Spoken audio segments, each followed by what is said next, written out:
Well, it could be, and I guess that the idea is that you would think that there would be some sort of a progression, like this year would be better than last year.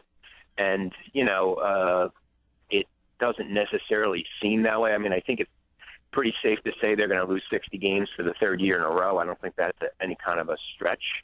Obviously the Embiid's injury and, some other things, but you would have thought if you were Brett Brown or just the average Sixers fan, by year 3 of a rebuild, you probably would think that they'd have more than, let's say, 2 core healthy players, et cetera. So, yeah, I would say probably all that taken into account, yes. Obviously we had a big debate about this yesterday, 0-11, they're another terrible start. And as you mentioned, some people, I guess it's based on what your view of success is. Is 18 wins more successful than 42? Not numerically, but do you feel like there's better progress in this capacity than what you watched for the previous 12 to 15 years? They have a better chance to get a top player in the draft, I guess, if that's what you mean, because they're losing so much. They had the number 3 pick in each of the last 2 years, and they could have 2 picks in the top 5 this year between their own and the Lakers. So I guess if you're putting it that way, they have a better chance to end up with a star, whether it's Ben Simmons or whoever. So from that perspective, I guess, yes. But if you want to be a contrarian, you say, well, this is a 4th draft.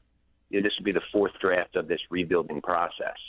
And, that's sort of a long time to still be looking and hoping and, that you're going to be getting a star or some impact players and start building around the core group and moving forward.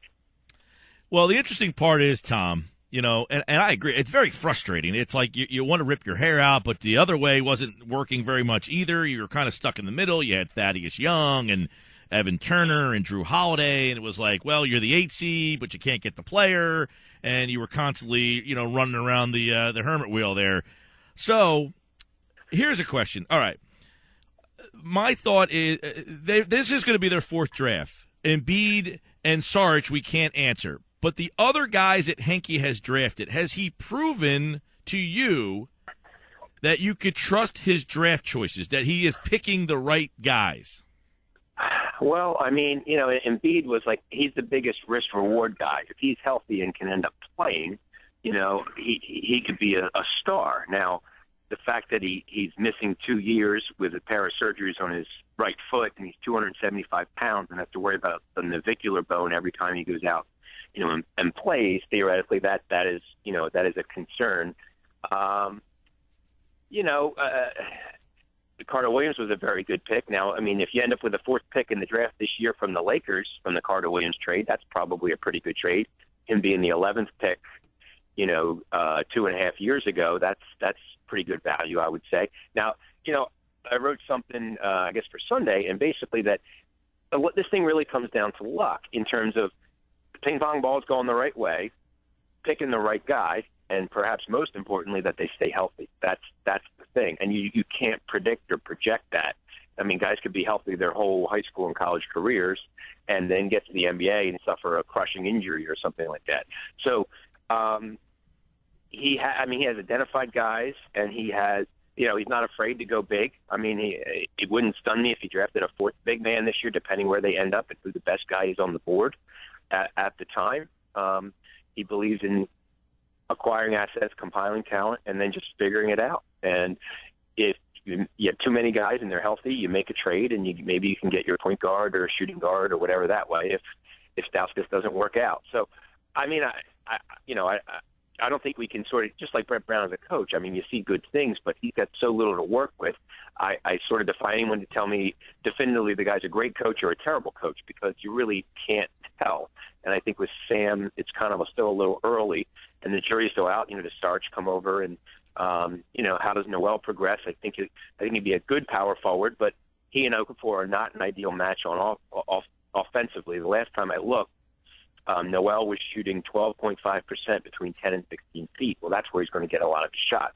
He needs to upgrade on that end of the floor, and on defense, a lot of times he's away from the basket chasing the Dirk Nowitzkis and Kevin Loves of the world. So his block shots and his rebounds are down. So Okafor has to play underneath there because he can't chase those guys. So they sort of need to figure out some of those things and how it'll work out, logistically on the court. Tom Moore's with us here, and we're talking about the Sixers as we get ready for 0-11. We talked with Frank Vogel earlier, and we asked him. He said he thought in his mind right now that Jahlil Okafor was an elite low-post scorer. Do you feel that he is a guy, everyone's looking for that superstar, Anthony Davis, obviously the LeBrons of the world. It seems that the team that has that guy, they start to win, although New Orleans hasn't done it, even with Davis as good as he is. But do you look at Okafor as a guy that can take this team from an 18-win team to a 35-win team in a year? I think it's early, but if you gun to my head, I would say no. I mean, he certainly is by far the best low post player they've had in a long time. But he needs shooters around him to make him more effective, that he can kick it out and guys that'll make shots. And he's been better rebounding-wise and better defensively, but he still needs to improve. And conditioning-wise, he's improved in all his areas, but he still needs to make some considerable strides there. He needs Nick Stauskas to shoot better than 23% that he has in the last 8 games from three-point range, and he's only had Covington for 2 games with this sprained right knee. So that's making it tougher too because he's getting double teamed more. When teams only guard him man to man, he's had a lot of success because he's very fundamentally sound. He can use both hands, and he's got a pretty good mid-range game in addition to the fact that he can score around the basket and reverse layups and things like that. So I think he certainly has a potential to be a very good player, but I still submit that the only guy on the roster right now who could be a star, and it's a big if, is Joel Embiid. Yeah. Let me ask you about a couple guys, Tom. Number one, let me ask you about Okafor. What kind of kid is he? Is he already frustrated? Does he have a good attitude? I mean, this is not easy for a guy who went to Duke. Yeah, he lost 4 games last year. They won the national title. He's 0-11. I mean, I don't know how many years you'd have to go back through high school, counting last year that he lost 11 games. He seems to be holding up pretty well, and I think you have to give, Brett Brown some credit, for that and their staff. Now, it also is new. Everything is new for him as he's coming in, going to cities, playing teams for the first time and so on. So I think that that's part of it. But I think he's certainly not sulking or, pulling back in the effort department or anything like that. Right. So no, he doesn't have a bad attitude.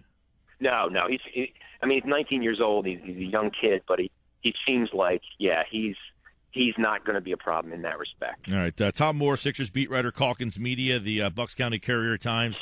Let me just get your quick take on a couple of guys. McConnell, is he an NBA backup? He's obviously exceeded some expectations, but is he anything, or is he just a guy who's getting a lot of minutes?